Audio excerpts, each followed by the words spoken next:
नगर निगम जुटकों को दे देती है, ठेका टेंडर में दे देती है और अपने लाट साहब बना हुआ रहता है। ये तो बहुत ही गलत काम है कि आपका पैसा हमको मिला और हम अपने बैठे रहे काम करने के बिना और दूसरे को दे दे। ये तो नाइंसाफी है। कचरा उठाने का, जो सफाई करने का जो आधुनिकीकरण जो मशीन है, उसे मैं महानगर के तर्ज पर मैं लाऊंगा और पूरे रांची को मैं क्लीन करके मैं दूंगा। स्मार्ट सिटी का जो निर्माण है, उस निर्माण को मैं धरातल पर लाऊंगा और सभी को सुख सुविधा देने के लिए मैं तत्पर रहूंगा। कैमरा छाप है, उसके तर्ज पर मैं मेयर खड़ा हुआ हूं। आप मेरे ऊपर में कैमरा की तरफ विश्वास करें, मैं स्वयं कैमरा बन के मैं भ्रष्टाचार को दूर करने में सक्षम होऊंगा। नमस्कार, मैं हूं श्रेया और आप देख रहे हैं लाइव लगातार। जैसा कि हम सभी जानते हैं कि नगर निकाय चुनाव जो है 3 सालों बाद हो रही है। अब इसको लेकर हम आ चुके हैं महापौर प्रत्याशी सुरेंद्र लिंडा जी के पास। ये जानने आए हैं हम इनके पास कि बिजली, पानी और स्मार्ट सिटी, ये सारी मुद्दे जो हैं अभी तक जो खत्म हो जाने चाहिए थे, ये अब भी इसी चुनाव में ये मुद्दे लेकर सभी प्रत्याशी जो हैं चुनाव लड़ रहे हैं। नमस्कार सुरेंद्र जी, स्वागत है हमारे चैनल में। नमस्कार। सड़क, बिजली, पानी, मूलभूत सुविधाएं, ये सारी जो हैं और स्मार्ट सिटी, ये सारे मुद्दों को जो अभी तक खत्म हो जाने चाहिए थे, इस बार भी चुनाव में यही मुद्दे उठाए जा रहे हैं। यही मुद्दे लेकर सारे प्रत्याशी जो है चुनाव में उतर रहे हैं। इसके बारे में आप क्या कहेंगे? देखिए, झारखंड की जो लड़ाई है बहुत ही पहले लड़ी गई है और झारखंड जो नाम दिया गया है ये 1929-28 ईस्वी में ही दी गई है और बहुत बलिदान के बाद ये झारखंड 2000 में अलग हुई और उसके बाद ये हमारा जो नगर निगम का क्षेत्र है ये 5 लाख जनसंख्या के ऊपर हो गई। अभी लगभग 10 से 15 लाख हो गई है। ये 25 वर्ष हो गए, लेकिन देखा गया है कि पहले पार्टी से जो आए 5 वर्ष के लिए और दूसरी पार्टी से जो आए 10 वर्ष के लिए, उन्होंने कोई कार्य नहीं किया। जो मूलभूत आवश्यकताएं अभी तक पूरी हो जानी चाहिए थी और जो रांची शहर झारखंड का राजधानी है वह स्मार्ट सिटी के रूप में बंगलोर के तर्ज पर ही विकसित हो जानी चाहिए थी। लेकिन आज भी देखते हैं कि नाली वही है, सड़क वही है, पीने का जो पानी आता है पीने योग्य नहीं रहता है। जलाशय है जो बोरिंग नीचे जा रही है, नीचे जमीन में पानी नहीं मिल रहा है और विभिन्न तालाब का जो तालाब उलाब थे, जलाशय थे, वे उस पर बड़ी बड़ी बिल्डिंगें खड़ी हो गई है और नगर निगम इस सब को देखती नहीं है।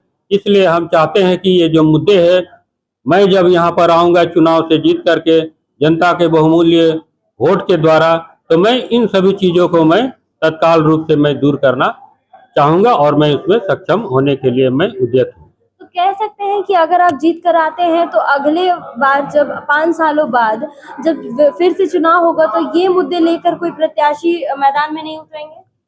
देखिए, अभी का जो नगर निगम का और जो सरकार के पास और जो सेंट्रल सरकार से जो पैसा आती है, वो देखिए जो रोड थी वो अब चमाती रोड नजर आती है। तो अभी सरकार के पास इतना फंड और इतना सफिशिएंट फंड हो गया है और होल्डिंग के द्वारा और विभिन्न सोर्स के द्वारा इतना पैसा अब आ गया है कि जो आप मुद्दे उठा रहे हैं कि मूलभूत आवश्यकताएं हैं और जो स्मार्ट सिटी के लिए जो आवश्यकताएं हैं, जो वे उस फंड से मैं उसे पूरा करूंगा और नेक्स्ट जो 5 वर्ष के बाद जो मुद्दे हैं वे मैं समाप्त करने के लिए मैं सक्षम रहूंगा।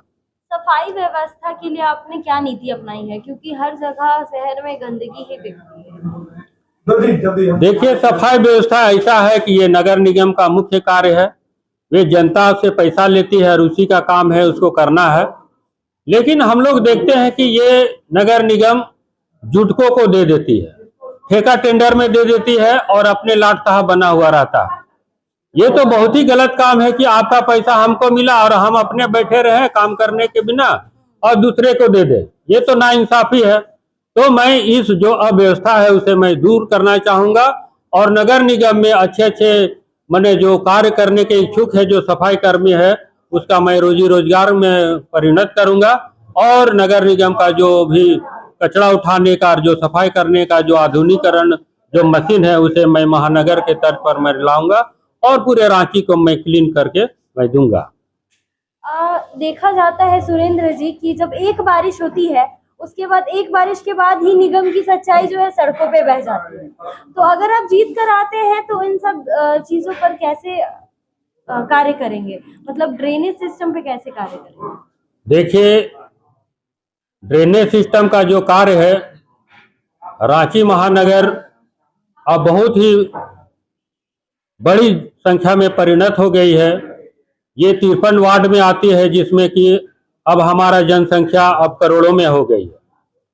तो हम लोग देखते हैं कि घर का निर्माण हो गया है, जलाशय का जो क्षेत्र थे उस पर निर्माण हो गया है, और जो खाली खाली जगह था जिसमें जलाशय रुकती थी उस पर निर्माण हो गया है। तो अब जो पानी है वो सड़क से होकर गुजरती है, जहां पर नीचे जगह तक का जो क्षेत्र था उससे भर जाता है पानी। तो मैं महानगर घुमा हूँ, जैसे कलकत्ता क्षेत्र है, जैसे और भी महानगर क्षेत्र में उसे बड़ा बड़ा नाला बनाया जाता है, ड्रेनेज बनाया जाता है, जिसमें हाईकोर्ट ने भी अभी निर्देश दिया था कि आप ड्रेनेज के निर्माण कीजिए। लेकिन अभी तक 25 वर्ष हो गया है नगर पालिका का यहाँ पर रहते हुए, लेकिन कोई भी ड्रेनेज नहीं बनाया है, जिसके कारण शहर डूब जाती है, लोगों के घर डूब जाते हैं। मैं जब जीत के यहाँ पर आऊंगा तो मैं ड्रेनेज जो होती है बड़ा महानगर के तर्ज पर मैं बड़ा बड़ा ड्रेनेज का निर्माण करूंगा, और केंद्र सरकार से और राज्य सरकार का जो बहुमूल्य पैसा है उसे मैं लगा करके उस ड्रेनेज को पूरा करूंगा, और शहर और जो सड़क और जो नाली है और जो लोग डूब जाते हैं उसे डूबने से मैं बचाऊंगा। क्या अगर आप जीतेंगे, जनता अगर आपको जिताकर मेयर की कुर्सी देती है, तो क्या रांची स्मार्ट सिटी के जो वादे हैं उसको पेपर से निकाल कर क्या धरातल पर उतारे जाएंगे? देखिए, अभी तक तो पेपर में ही स्मार्ट सिटी का निर्माण हो रहा है और कुछ निर्माण के कार्य में भी लगा हुआ है, लेकिन स्मार्ट सिटी तभी बनेगा जब जनता का सहयोग होगा और जितने पदाधिकारीगण है उसका सहयोग होगा। तो मैं जब जीत के आऊंगा तो ये लोकतंत्र का अभी महापर्व शुरू हो गया है, जिसमें मैं एक मेयर के प्रत्याशी के रूप में हूं। तो ये स्मार्ट सिटी का जो निर्माण है उस निर्माण को मैं धरातल पर लाऊंगा और सभी को सुख सुविधा देने के लिए मैं तत्पर रहूंगा।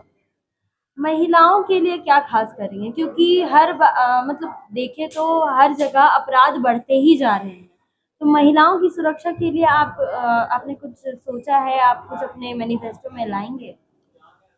देखिए, महिलाओं का सुरक्षा सर्वोपरि है, क्योंकि 50% हम लोग पुरुष है तो 50% महिला है। तो पुरुष के विकास में महिला है और महिला के बिना कुछ भी संभव नहीं है।